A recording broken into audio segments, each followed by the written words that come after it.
Okay, so woohoo, business systems. Y'all ready? Okay, so I'm going to go to the share screen again.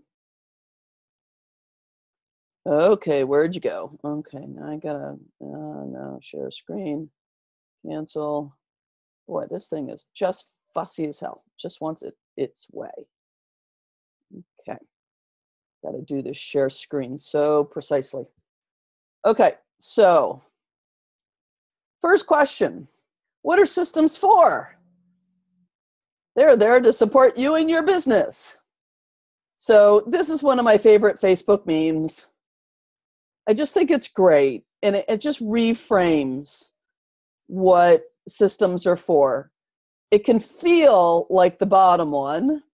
I need to make things tidy and put them in lines and whatnot. But that's not actually order. A tree limb is actually order. Now, we're constellation folks, so we kind of know this, but it can sometimes feel tricky to translate this into, nuts and bolts, spreadsheets, stuff like that, right? The other thing that came to my own mind when I thought about order or systems that give me pleasure was a box of Crayola crayons. I mean, who doesn't love a box of Crayola crayons? With all the labels and the types and the little thing in the back where you sharpen it. Yeah, everyone loves that. So obviously, if you reframe this as a way to support you and your business, it's a way to support creativity and generativity and life. They're not there to be a straitjacket or to be your mother telling you to clean up your room, which I think is consciously or unconsciously the way some of us can sometimes react to systems. Now, I want to say that there's another reason closely connected to this for why to have good systems. This is Leslie's position. It's part of my integrity and my values, that staying in good relationship with the law and the IRS is a good thing. So some people like to be paid under the table. I'm not going to go there. I declare everything I own, and my systems help me keep that clean, because it can be a little complicated. And if you don't have some systems, it can get tricky. So there are a few rules of thumb that I work with when it comes to systems. The first one you may have heard me say before. I'm going to say it again. It applies to so much in life. Only have as much, but no less than what your business needs. Now, there are people who are tech early adopters. They love getting Evernote and the latest organizational app and the Infusionsoft. That's fine if you're that type of person. They don't tend to be attracted to me as clients, by and large. I'm a middle adopter myself. And what I think of as a middle adopter is someone who gets it when they need it. And every once in a while, I will tolerate a system that isn't working for me very well for a while. But eventually, this is the second bullet, when your business is showing you something isn't working, be willing to listen and upgrade or improve or add. Now, and finally, chunk it down, prioritize. Don't try to implement all systems at once. By the end of this presentation, you may be aware of a bunch of systems you need to implement. Yeah? Please just, one or two at a time. Obviously, once your business is kind of set up and running, then you attack a system at a time. Like, oh, this one is out of date. Oh, it's time to update this one. Where in the beginning, there's a kind of a lot to set up, but you don't have to set it all up at once. Just take your time, prioritize one at a time. It's okay.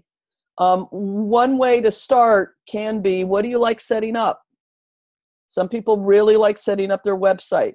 Some people really like setting up their financial stuff. Whatever it is you like to set up most, get that done and let yourself feel good about that. So what do you need? For a beginning business, I'm about to tell you all the things you need. Look, I put little check boxes instead of bullets, so you can check them off. Okay. These are the 6 things you really need, and then there's a second page as well. You need a website. It can be really simple. It can even be a 1-pager, probably a 3 or 4-pager, but with Wix and Weebly and Squarespace, there's a lot of very simple platforms you can use these days. You do eventually need an emailing service. Some of you do this up front. Some of you wait 6 months or something to set this up. But if you're going to be doing events and putting out a sign-up sheet to gather emails, yeah, or whatever, you need some way to hold the emails and then occasionally communicate with people. And remember, marketing is about building relationships. That's what the marketing funnel's for. And that's why you need something like MailChimp. MailChimp is what I recommend to new people. If you have something else, that's fine. There are a lot of different approaches to this. MailChimp is just inexpensive and quite simple. And when you're ready, MailChimp gives you a little bit of code you can stick in your website, and then people can opt in to your email service. In the beginning, it will be drop by drop. That's fine. That's just fine. You need a calendar, obviously, if you're seeing clients. You need a way to track client info. It can be really, really simple. A lot of people just use their email contact system on their computer to do that. Yeah. A way to track income expenses, again, really simple. For years, all I used is Excel. I have graduated to something called Xero, which I like. That starts with an X, but you don't have to start there. Some people like QuickBooks because it gets things set up really fast for them. And then a way for clients to pay easily, which in this day and age is PayPal. Sometimes you'll be paid by check or cash if an event is live. I was so shocked. Ellen and I were at, Ellen, what was his name again? I keep on forgetting his first name. Ivan, and then the guest was Vlado. Vlado. Yeah. The way you signed up for this was he asked you to send a check in the mail. I was just astonished. I was just shocked to my toes. And it was not very well attended. He's a pretty famous guy. I bet he could have had double, people say, okay, and then they never get around to put it in the mail. They just don't. Okay. By the way, this is a particular topic, the system stuff. If you have a question as I'm going along, interrupt me. Okay? Yes, Judy, go ahead. Yeah, I wonder about tracking income and expenses. I'm actually having the problem now because everything for this collective healing gathering is going to come into a bank account that I have. Ooh, that's trouble. It's not your money, right? Right. But I hate Excel. I just really hate it. And so would Xero be a better? I've used QuickBooks and it's way too complicated. I don't need that. I don't think Xero is the right thing for you. Why do you hate Excel? I just have never learned to work with it easily. It's always a struggle. And a lot of times because I'm hitting the wrong keys and then it's taking me too far over and just a bunch of stuff like that. Or I'm deleting something I didn't mean to delete. It works very different from Word. And so I'm trying to use Word things and it's Excel. So well, I mean, you can do tables in Word. Yeah, they're not. They're very dumb. They're extremely dumb. Here's my recommendation. Get an online Excel tutorial course. You can, on Excel. There's plenty of free stuff out there. Let it walk you through and make you an expert and make you as comfortable as you're capable of being. Because unless you want to deal with something that's more complicated, Excel is actually quite powerful for what it is, for just being a fancy spreadsheet. At least in terms of adding things up and doing averages and things like that. So I don't know of anything better than that. Okay. Anyone else recommend? I mean, QuickBooks is always the upgrade that most people do.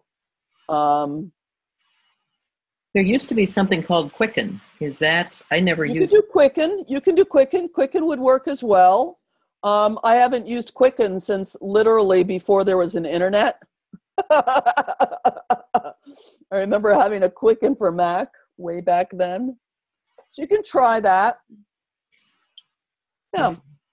The other thing is just get online and do a little searching and, very simple financial tracking software.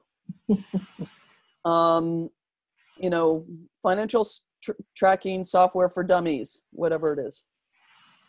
I need to be honest, I'm not super happy that the money for a nonprofit is going through an individual. Well, it isn't officially a nonprofit, so yeah, we have to do that. I worry the IRS thinking you've got income. Well, it'll all go back out again, of course, for expenses. Do any of you have a friend who's a tax accountant?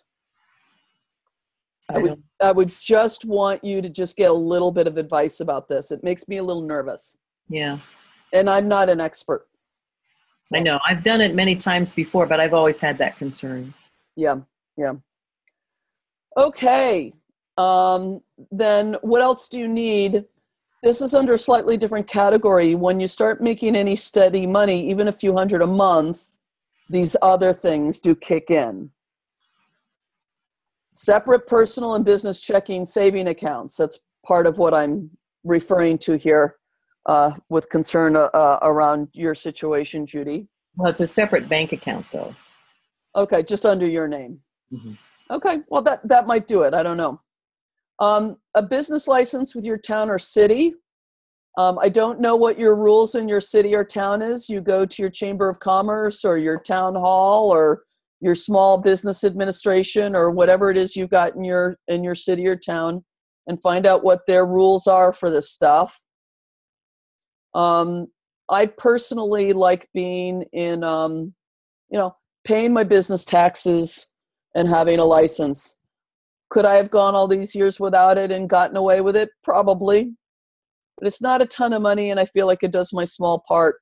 My business is supported by the fact that Oakland has infrastructure, right? And so it feels like good karma. A tax accountant, most of us are going to need a tax accountant. Some people get away without it because they're really good at this stuff, but the rest of us need one. Saving for making quarterly tax payments to the IRS and paying quarterly. And then finally, liability insurance. I'm just giving you the name of the one I have used under the category of life coach. Sometimes finding people who cover alternative practitioners is tricky if you're not like a psychotherapist or things like that. So I just recommend this. The main reason I recommend it, and I'm going to do a little bit more on the next page, which is connected to this, is it's so inexpensive. Why the heck not? It's basically an errors and omissions, so that basically if you do some work with someone and they're not happy with it and they decide to get litigious, you're covered. Now, I want to say this is vanishingly unlikely. Our world, I was just talking with someone who wants to build her alternative practice, and she has a business in marketing. She's got a marketing business. She wants to move her life to this new business. And she was very concerned about liability issues with the new business. And she kept on having legal people say, you should be more concerned about the marketing business and liability because apparently they get sued way more often than folks like us do. But it gives me a little bit of peace of mind. I like it since I see a lot of clients. Yes, Ellen. I remember when we were with Lotto or Yvonne, however he says it, Gary Stewart looked at the paper we signed, liability paper, going in, waiver, whatever they call it, and he said that a bunch of constellators had put that together. I wondered if you had a copy of that or what you say in terms I of. didn't look very closely at it. I can share everybody here my waiver, which Yeah. is really the waiver everyone in California should use. Sorry, Judy, it doesn't work for you. I assume Ellen and Ruth, you will be functioning under, in California, they did a bill, I don't know, about 20 years ago, that under which folks like us can function, and it's legal. And what they require is that you disclose that you're not a medical doctor, that you're not a licensed person, and that you're functioning under this law. And then how you got trained.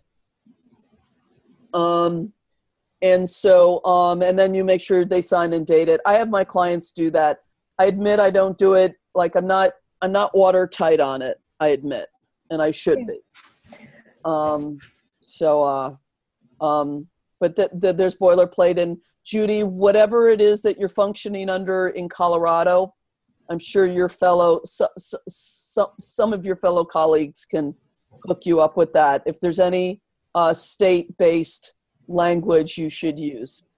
I would expect Lockton or whoever the insurer is to want to provide that waiver or something, review it or something. So that's why they've never asked for anything like that from me. Yeah. Okay, and the last thing I just want to say here, just because we're sort of in this territory, this is Leslie's completely non-professional advice. Check with your tax accountant, okay? Don't worry about incorporating or LLCs until you're making at least $50,000 a year. The entity you want to function under is called sole proprietorship, which doesn't require you to do anything to set it up and doesn't cost you anything. The reason is that at that level, underneath $50,000 or so, it is the most cost effective and liability insurance will protect you sufficiently. It's a reason why a lot of people sign up for LLCs. They're concerned about liability protection, but they're very expensive on an annual basis. And when you're making no money, it just doesn't make any sense. Or you're only making, I don't know, $20,000 a year or something. There's another thing, I think C Corp, I think it is, which is what I will do. I'm going to skip LLC entirely when my tax accountant finally says I'm making enough money for it to make sense. Because then a lot of your money gets protected under the business rubric, which doesn't get taxed at the same rate as we do as individuals. Anyway, so, but I'm not there yet. So I'm still a sole proprietorship. For tax purposes, this means filing Schedule C. Okay? Yes, Ruth.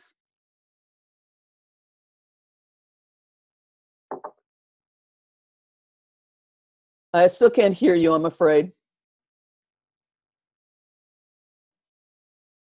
Still can't hear you.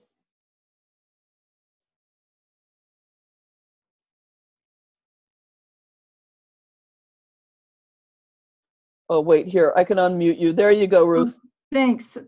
I didn't have a button that would click to unmute. I was just wanting to ask, is there anything in the law or anything that actually says you have to you move up? You know, you can't be a sole proprietor over $50,000. I don't know. There's no law. There's no cutoff there. My guess is at a certain point there might be implications, but that is not what my tax accountant has said. Okay. Ellen has an opinion about this. It's about whether or not you have employees. Yes, that's it. Okay. That's it. Okay. Thank you. Thank you. Yeah. Thanks. Yeah. But there is significant financial savings after, I think I'm at $65,000 and he still says I haven't tipped over quite yet. I'm close, he says. Okay. Now, there can be some issues that arise for us when and this is just stuff I've run into regularly with my touchy-feely, warm-hearted, heart-based practitioners, which are kind of like you. It doesn't represent everybody by any means. I do have some people in that category who actually really like systems a lot. I sort of tolerate them. I'm kind of in the middle. I'm not against them, but I don't like do them just because I have fun doing them. But I've had a lot of clients who have a lot of resistance to them. So the first thing is just that some people can dislike or have a lot of inexperience with technology, finances, or what I call, generally speaking, paperwork.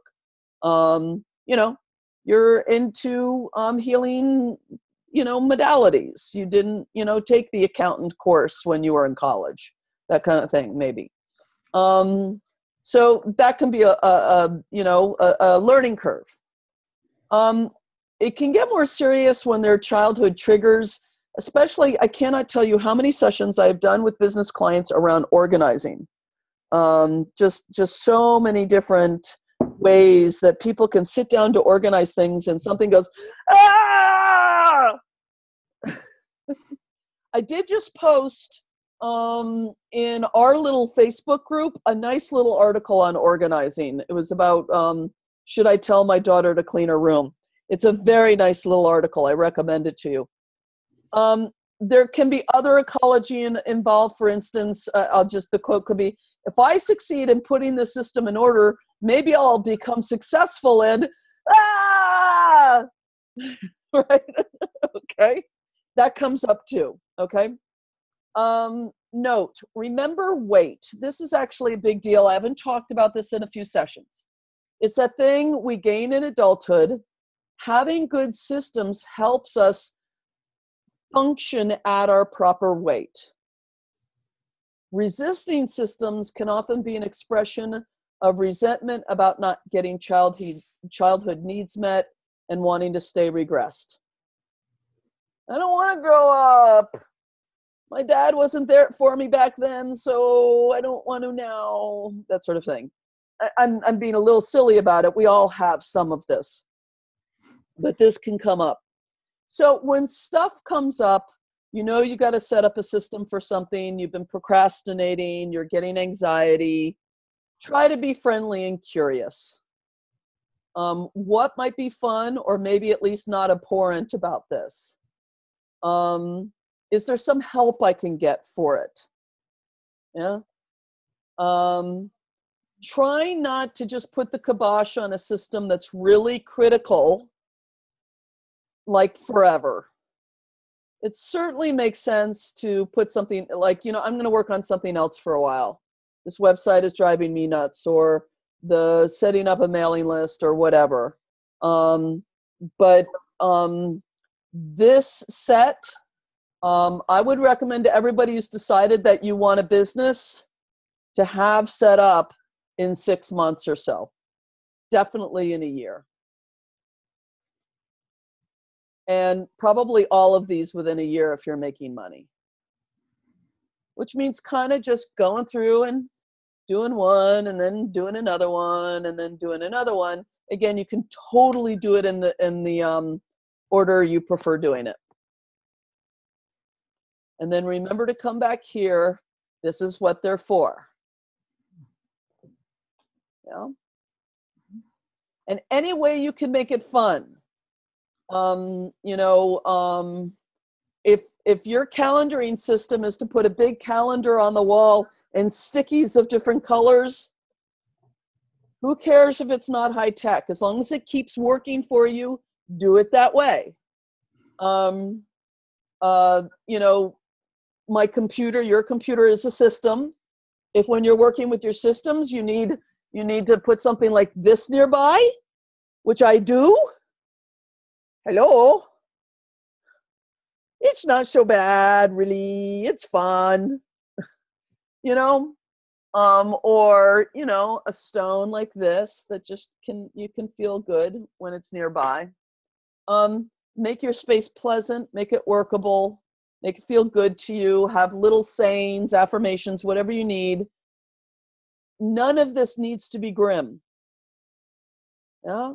So find ways to make it feel good to you. One of the biggest things I did, by the way, about 6 weeks ago, so I have this gorgeous apartment with windows everywhere. And I managed to set up my home office in the only wall without windows. because it was efficient and it fit there and blah, blah, blah. So I got a couple of friends in, I did a trade with them to move everything so that my home office is now facing the windows, and it's felt so much better. Just physically to sit at my desk feels better. So pay attention to these things. Let yourself be irritated when you sit down at your desk and you feel irritated. And ask yourself, is there something that needs to be different about this? Is my lighting wrong? Do I need plants? Is there a picture? Do I need to change the desk? Can I change the desk? Okay. Any other questions about any of this? Any reactions that are showing up? Please just speak. Okay. I just wanted to, I noticed, actually, I've been thinking about all these things, and I realized that the first thing I need to do is to pick a business name, because I can't get a checking account, for the business, or a license, or a website. I mean, all of it kind of comes after getting the business name. So I've been trying to brainstorm with myself, which is a little hard, because coming up with nothing. So can I give you the simple, fast way to that? Okay. DBA Ruth Weatherow. Oh, really? And then you can advertise yourself as, healing. Whatever you friggin' want. Yeah. Okay. Yeah. But you will notice my website is still leslienips.com. My checks have DBA Leslie Nips. Different states have different rules about this stuff, but California, it's easy. It's not a big deal. You don't have to be trademarked or anything. Okay. And so I always recommend this to people, because very frequently people in the beginning go through a huge trademark search and all this stuff and settle on something, and then 2 years later their business changes enough that the name doesn't work anymore. Yeah. So I don't tend, unless you just find the name of your heart, which some people do. They just land on it. I'm terrible at naming things. I'm stuck for months naming my new cat. So I don't know what me and naming is about. So Leslie Nips is my business. It makes it funny sometimes. What's the name of your name, Leslie? Name of business, Leslie Nips. But it is the way to get started. And then if someday you get a name of your business that drops down from heaven, by all means, run with it. Okay. Yeah. Thanks. Yeah. Everyone knows what DBA means, right? Yeah, good. Yeah, I didn't know when I started. I'm like, I don't know what that is. I didn't know any of this stuff. Like I said, if I can do this, anybody can. The fact that you guys knew what that meant at this stage is like, you guys are so far ahead of me. Okay.